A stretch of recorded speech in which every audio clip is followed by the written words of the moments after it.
आज हमारे साथ जुड़ रहे संबित पात्रा। अभी मजा आएगा ना भिड़ो।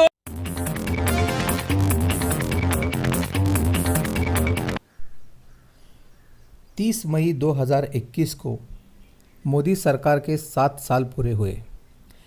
इसके उपलक्ष्य में मोदी सरकार ने जश्न तो नहीं मनाया, लेकिन 7 साल पूरे होने की खुशी में मोदी सरकार की तरफ से सेवा दिवस मनाया गया।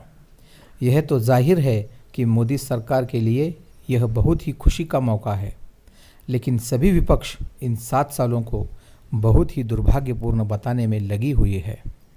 कांग्रेस के प्रवक्ता रणदीप सुरजेवाला ने इस सरकार को नाकारा, निकम्मी और नासमझ सरकार करार दिया।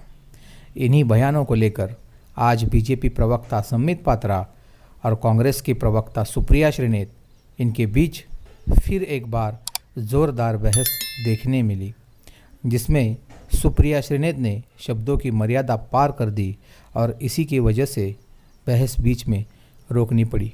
चलिए शुरू करते हैं। सरकार के आप कह रहे हैं मेरा देश बदल रहा है, आगे बढ़ रहा है, और विपक्ष का कहना है, कांग्रेस पार्टी का कहना है कि मेरा देश भुगत रहा है। बीजेपी देश के लिए हानिकारक रही है 7 सालों में।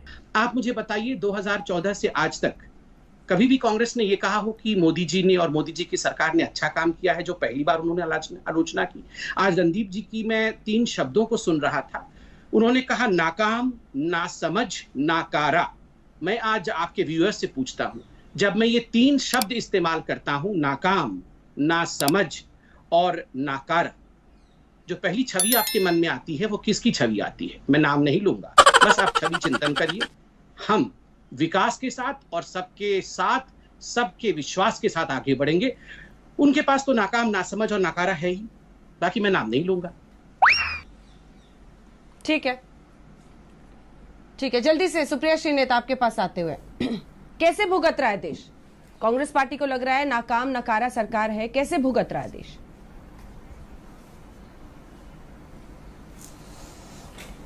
स्टूडियो के बाहर सड़क पे चले जाइए और पता चल जाएगा कि देश कैसे भुगत रहा है। उसकी कुछ आंकड़े और कुछ तस्वीरें आपको बता देती हूं। कोरोना काल की तो बाद में बात में करूंगी। प्रॉब्लम्स हमारी देश में, हमारी अर्थव्यवस्था में, हमारे युवाओं के लिए कोरोना के पहले ही मोदी जी की देन थी। अर्थव्यवस्था 8% से ऊपर ग्रो कर रही थी जब इनकी सरकार आई। अर्थव्यवस्था कोरोना के पहले ही 4.2% पर आकर अटक गई थी इनकी नाकामियों के कारण। किसने नोटबंदी करी थी? किसने गब्बर सिंह टैक्स लगा के छोटे मझोले उद्योगों को खत्म कर दिया था? इन लोगों ने। अब तो खैर, अब कोरोना के चलते अर्थव्यवस्था संकुचित हो गई है, गिर नहीं रही है, संकुचन हो रहा है, वॉल्यूम इज श्रिंकिंग। और ये एक आंकड़ा नहीं है, अर्थव्यवस्था का आंकड़ा बताता है लोगों का समृद्ध होना, लोगों की नौकरी, निवेश, निर्यात, उपभोग। इस देश में पार्ले जी नाम का एक बिस्किट होता है, छोटा सा बिस्किट का पैकेट 2 या 5 रुपए का गांवों में आता है।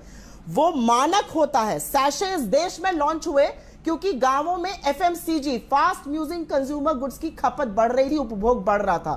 पहली बार आजाद हिंदुस्तान में एफएमसीजी की खपत घट गई, बिस्किट बनने बंद हो, खत्म होने लगे और धीमी गति से बिकने लगे, क्योंकि कारवार तो छोड़ दीजिए, इस तरह की चीजें बिकनी और उपभोग होना खत्म हो गया, क्योंकि लोगों के पास पैसों की कमी थी। और पैसों की कमी क्यों थी अंजना जी? क्योंकि लोगों की नौकरियां चली गई थी, लोगों के वेतन घटे थे।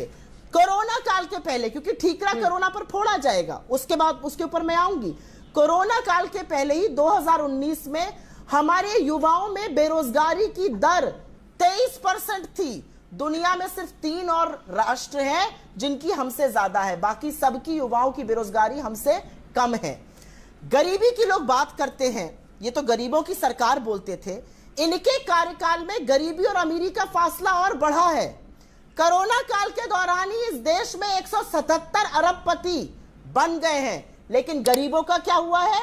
1% इस देश की जनता का पिछले 7 साल में 1% जनता के पास 77% राष्ट्रीय संपत्ति पर कब्जा है। जो जिस तरह की डुओपोलीज और मोनोपोलीज क्रिएट करी है वो मोदी सरकार की देन है। गरीबी की मैं बात बताऊंगी। यूपीए के दौरान 27 करोड़ लोगों को गरीबी की सीमा रेखा से ऊपर खींचा गया था। 23 करोड़ लोग गरीबी की सीमा रेखा के नीचे जा चुके हैं पिछले कुछ सालों में। तो गरीबी की बात करते हैं, आप गुर्बत जानते हैं क्या होता है? गुर्बत यह होता है कि चिलचिलाती धूप में एड़िया जब लोग रगड़ रहे थे तो हम सुप्रीम कोर्ट में खड़े होकर झूठ बोल रहे थे कि नहीं जी कोई सड़क पर है ही नहीं। जब लोग ऑक्सीजन के बिना दम तोड़ रहे थे तब हम कह रहे थे हम विश्व गुरु बनने जा रहे हैं, हम वैक्सीन निर्यात करेंगे। वो वैक्सीन हमारी थी, हमारे देश की थी, उसका कमर्शियल बेचने का काम आपने किया। तो 7 साल में अपनी पीठ आप थपथपाइएगा, अपना सीना आप ठोकिएगा, सब कुछ कीजिएगा, लेकिन याद रखिएगा आपने इस देश के खिलाफ बहुत बड़े बड़े अन्याय किए हैं और वो सड़क के ऊपर दिख रहे हैं अन्याय। तौबा तौबा तौबा, थारा मूड खराब कर दिया। तीसरी बात इन्होंने कहा आप जानते हैं गुर्बत क्या होती है? नहीं, हम नहीं जानते, मोदी जी भी नहीं जानते हैं गुर्बत क्या होती है। गुर्बत के कोई जानता है इस देश में तो इस देश में गुर्बत केवल गांधी परिवार ही जानता है। इन्होंने कहा गुर्बत होती है जब जो पैर होता है वो घिस जाता है धूप में चलते चलते। बिल्कुल सही बात है, एक परिवार लोकतंत्र में 70 साल तक चलता रहा है, पैर तो घिस ही जाएंगे। इतने धूप में, चिलचिलाती धूप में नेहरू जी चले, फिर चिलचिलाती धूप में इंदिरा जी चली, उसके बाद फिर राजीव जी चले, उसके बाद सोनिया जी चली। बेचारे राहुल जी चल नहीं पा रहे हैं, ये धूप की गलती नहीं है, उनकी पैरों की खामी है। ये बताइए गुर्बत हमें सिखा रहे हैं। अंत में अनएम्प्लॉयमेंट, देखिए इस पे आप टेक्निकल डिबेट जरूर करिए, मगर अंजना जी आप बताइए 2019 से पहले इसी अनएम्प्लॉयमेंट पे no confidence motion Sonia Gandhi parliament के पटल पर लेकर आई थी। उस समय भी डायलॉग यही था कि हिंदुस्तान विश्व में सबसे ज्यादा अनएम्प्लॉयड ग्रोथ रेट के साथ आगे बढ़ रहा है, इस ग्रोथ में हिंदुस्तान के एम्प्लॉयमेंट है नहीं। मगर क्या हुआ? मुंह की खानी पड़ी उस नो कॉन्फिडेंस मोशन में। इनके खुद के साथी जो विपक्षी पार्टी है वो भी एक नहीं हुए, बाद में सत्ता हमको ही मिली क्योंकि लोगों ने आशीर्वाद हमें दिया। देखिए कोरोना काल में मैं बिल्कुल मानता हूं बहुत सारी ऐसी चीजें हैं जिसको लेकर मैं यहां चर्चा करूंगा, मगर पहले 7 साल की चर्चा चल रही है। आप मुझे कोरोना के बारे में पूछेंगी, मैं उसका जवाब जरूर दूंगा। ठीक है, मैं उस पर डेमोक्रेसी की हत्या, आपने लेकिन 7 साल के रिपोर्ट कार्ड में एक बार सुप्रिया जी एक छोटा सा जवाब ले रही हूँ। 7 साल का रिपोर्ट कार्ड हो रहा है, अर्थव्यवस्था पर बात हो रही है, आप इसमें भी नेहरू जी को ले आए, आप इसमें भी इंदिरा गांधी को ले आए। ये आरोप भी आपकी सरकार पर लगता है। पूछो आपका काम, आप कांग्रेस और कांग्रेस के नेहरू तक पहुंच जाते हैं। मैं इसका जवाब देता हूं। मैं क्यों पहुंचा नेहरू जी तक? मैं इसलिए पहुंचा नेहरू जी तक क्योंकि इन्होंने कहा गुर्बत क्या है ये आप जानते हैं क्या? हमारे समय इतने लोग गरीबी रेखा से ऊपर उठे। मैं नेहरू जी को इसलिए लेकर आया क्योंकि नेहरू जी भी कहते थे गरीबी हटाना है, इंदिरा जी भी कहती थी गरीबी हटाना है, राजीव जी सोनिया जी भी कहते थे गरीबी हटाना है, मगर कितना गरीब हटा वो आपने भी देखा है। मैं आपको एक साधारण प्रश्न पूछ रहा हूं, इस देश में सबसे बड़ा फाइनेंशियल इंक्लूजन प्रोग्राम जनधन योजना का 50 करोड़ लोग देश में ऐसे थे जिनके बैंक अकाउंट्स ही नहीं थे। अंजना जी ठीक है, आप सोचिए जरा। एक नहीं अंजना जी, एक 5 सेकंड और लेता हूं। ठीक है, 1 लाख से अधिक गांव, मतलब 1 लाख से अधिक स्थान ऐसे थे, गांव नहीं कहूंगा, गांव के अंदर भी जो सब स्टेशन होते हैं ऐसे एरिया थे जहां पर 70 साल के बाद भी रोड्स नहीं पहुंच पाए थे।